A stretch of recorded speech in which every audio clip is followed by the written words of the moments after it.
Assalamualaikum warahmatullahi wabarakatuh. Baiklah, pada kesempatan kali ini saya akan membahas materi bahasa Indonesia tentang puisi.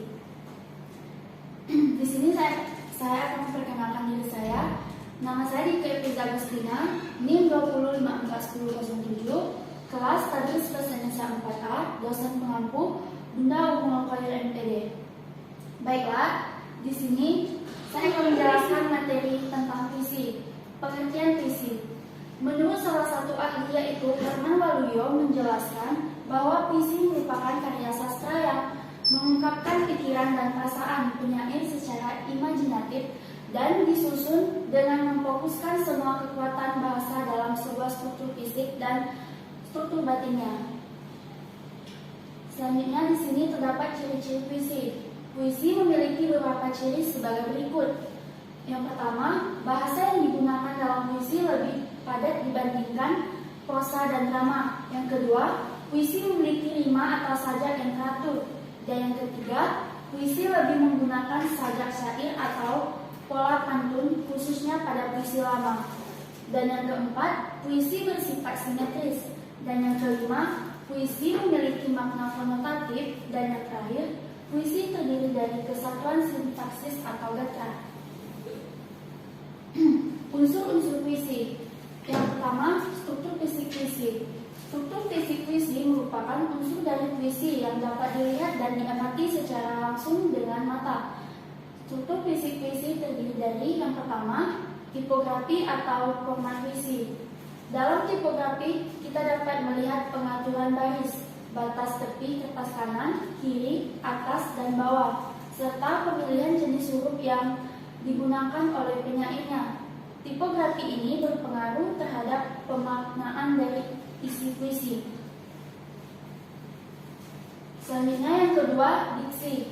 Diksi merupakan pemilihan kata yang digunakan dalam penyair dalam puisinya, yang dimaksudkan untuk mendapatkan efek sesuai dengan keinginan penyair tersebut. Diksi ini sangat berpengaruh dengan makna yang ingin disampaikan penyair dalam puisinya. Dan yang ketiga, imaji atau citraan. Imaji atau citraan merupakan kata atau susunan kata yang mengungkapkan pengalaman indrawi pembaca saat membaca puisi, sehingga pembaca puisi dapat seolah-olah melihat, mendengar, merasakan, atau mengalami hal-hal yang terdapat dalam sebuah puisi. Dan yang keempat, majas. Majas merupakan pemakaian bahasa dengan melukiskan sesuatu dengan konotasi khusus, sehingga arti sebuah kata dapat memiliki makna banyak. Dan yang kelima, kata konkret. Kata konkret merupakan kata yang mengacu atau merujuk kepada suatu benda atau hal yang berwujud dapat diraba, dilihat, didengar, dan dicium. Kata konkret dalam puisi biasanya merangsang imaji pembaca dan berkaitan dengan lambang atau kiasan. Contoh kata adil konkret adalah laut, sawah, pantai, meja, uang, rumah, mobil, dan lain sebagainya. Dan yang keenam, rima atau irama. Rima atau irama merupakan persamaan bunyi yang digunakan oleh penyair dalam puisinya dari awal hingga akhir puisi. Yang ketujuh, pengulangan kata atau ungkapan yang menentukan tinggi dan rendah, panjang, pendek. Kertas dan lemahnya bunyi yang sangat berpengaruh dan menonjol dalam pembacaan puisi. Dan yang terakhir, onomatope atau tiruan bunyi. Onomatope ini adalah dor yang merupakan tiruan bunyi, suara tembakan, bentuk interpola bunyi seperti asonansi, aliterasi, persamaan awal, persamaan akhir, sajak berparu, sajak penuh, sajak berselang, dan repetisi. Selanjutnya, struktur batin puisi. Struktur batin puisi merupakan unsur pembangun puisi yang tidak terlihat oleh mata. Struktur batin puisi terdiri dari tema atau makna atau sense. Tema atau makna merupakan salah satu unsur puisi yang tersirat berupa makna yang ingin disampaikan oleh penyair kepada para pembaca. Dan yang kedua, nada atau ton. Nada merupakan sikap penyair kepada para pembacanya yang berkaitan dengan tema dan rasa. Dalam sebuah puisi, penyair dapat menyampaikan makna yang ingin disampaikan dengan nada menggurui, mendikte, merendahkan, memuji, dan lain sebagainya. Dan yang ketiga, rasa atau feeling. Rasa merupakan sikap penyair terhadap pokok permasalahan dalam puisinya. Rasa biasanya dipengaruhi latar belakang, sosial, dan psikologi penyair. Misalnya, latar belakang berpendidikan, jenis kelamin. Dan yang terakhir, amanat atau tujuan atau intention. Amanat atau tujuan merupakan pesan yang ingin disampaikan oleh penyair dalam puisinya kepada para pembaca. Nah, di sini terdapat jenis-jenis puisi. Yang pertama, puisi naratif. Puisi naratif adalah puisi yang mengungkapkan cerita atau penjelasannya penyair. Puisi naratif terbagi menjadi dua, yaitu balada dan romansa.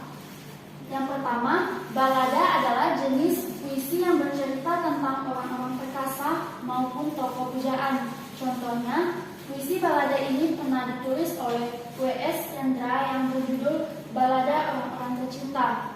Dan yang kedua, romansa adalah jenis puisi yang bercerita tentang kisah kecintaan dan diselingi perkelahian atau petualangan. Contohnya, puisi karya Sito Situmorang. Puisi lirik. Puisi lirik adalah puisi yang mengungkapkan berbagai perasaan penyairnya.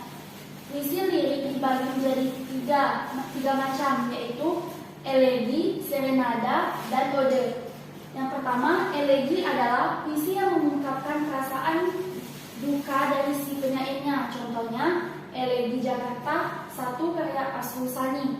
Dan yang kedua, serenada adalah sajak kecintaan yang dapat dinyanyikan. Contohnya, puisi Serenada Biru karya W.S. Chandra. Dan yang terakhir, ode merupakan jenis puisi yang berisi pujian. Nah, yang terakhir, puisi deskriptif. Puisi deskriptif adalah puisi di mana penyair bertindak sebagai pemberi kesan terhadap suatu keadaan, peristiwa, benda, maupun suasana yang menarik perhatiannya. Puisi deskriptif terbagi menjadi dua, yaitu satire dan puisi kritik sosial.